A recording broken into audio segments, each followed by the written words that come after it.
So why is romance so tricky? It's not just because it's hard to create sexual tension, although it is, and it's not just because it's more character driven than some of the other genres like mystery, although it can be. Um, Romance is complicated because there are a number of things going on that all have to be balanced and all have to be connected to each other. So unless the story is very short, or the romance is not a traditional romance in terms of structure, the romance is usually a two-protagonist story. The hero and the heroine are both protagonists, and even if we are sticking just with the heroine's point of view, both characters need to have growth arcs. These growth arcs need to be believable. They have to create believable romantic conflict between the hero and the heroine. The growth arcs also have to be triggered by and tied to the external arc, and there has to be a romance arc that is linked to both the external arc and both of the growth arcs. So if you think about this, you have four storylines in any given romance. You have the external arc, the hero's growth, the heroine's growth, and then the romance arc. And if you don't realize that you have four different storylines going on, it can be very difficult to write a good romance. So we're going to talk tonight about how you plot a romance looking at all four of those storylines, and more specifically, how you make sure that all of those storylines are connected to each other and are driven by each other. So before I get started, I just want to say that when we're talking about hero and heroine, I am looking at how hero and heroine are usually portrayed in traditional heterosexual romance. A great thing about romance these days, though, is that gender roles have become less rigid. What used to be the hero's character arc, you now see being applied to the heroine and vice versa. It's no longer considered a strict thing that the hero has to have this one growth arc and the heroine has to have the other one. Especially in romance where you have a kick-ass heroine or a strong female lead who is participating in a male role, a lot of times you're going to see these two types of growth arcs be switched.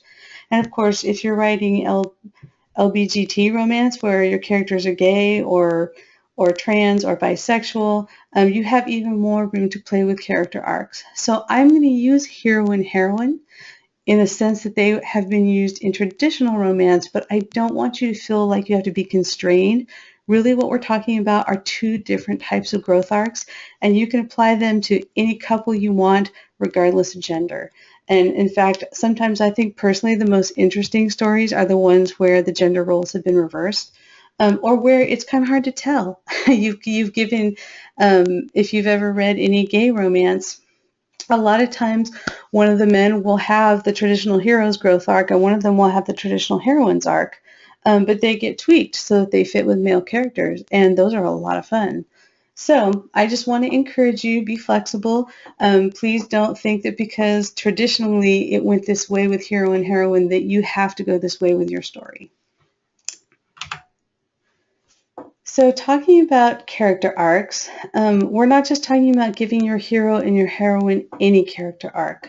Traditionally speaking in romance, the hero has had a very specific character arc, that of healing an emotional wound, and the heroine has had a very specific character arc, that of being empowered in the external world.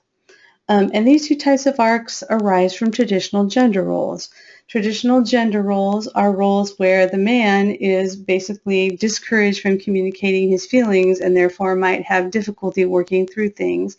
And the woman tends to not have power in the material world in terms of being able to be successful in business or being able to do things that are traditionally considered the male province. And I'm not making any judgments here about what's sexist or not. I'm just saying that if you read romance in the 50s, you're going to see that this arc arose because of the gender roles that were much stricter then. That's what women wanted, is they wanted an opportunity to become more empowered. And they were really attracted to the idea of a man who was better at communicating his feelings and could make an emotional connection with them. So older traditional romance has that built into it, that female fantasy of the woman who the heroine is basically the vehicle for the woman to experience this vicariously, achieving some sort of success, excuse me, some sort of success or power in the physical world in a realm where she might feel disempowered, and also meeting a man who basically needs her healing womanly touch to help him become a whole person, where he gets over his emotional problems because he can communicate with her and he bonds with her. So this is where these two character arcs come from. And to be honest, most people in the world need to go through both arcs. Whether you are male or female, you probably feel disempowered in some way, and you probably have an emotional wound somewhere in your past that you need to heal. So even though these came from traditional gender stereotypes, they are still valid growth arcs in today's romance, and they're valid growth arcs really in any fiction where you want there to be a love story. So the power of the romance is that the relationship between the two people, regardless of gender, drives their character arcs. It's not just about the hero or the heroine going through their growth arc and becoming better people. It's about them becoming better people by virtue of the fact that they have fallen in love with someone who helps them. So again, I just want to say you don't have to stick with traditional gender roles. You can reverse them, you can play with them, you can tweak them all you want, but understand the basic growth arc and understand where they came from so that you're doing it consciously and doing it in a way that works for the story that you want to tell.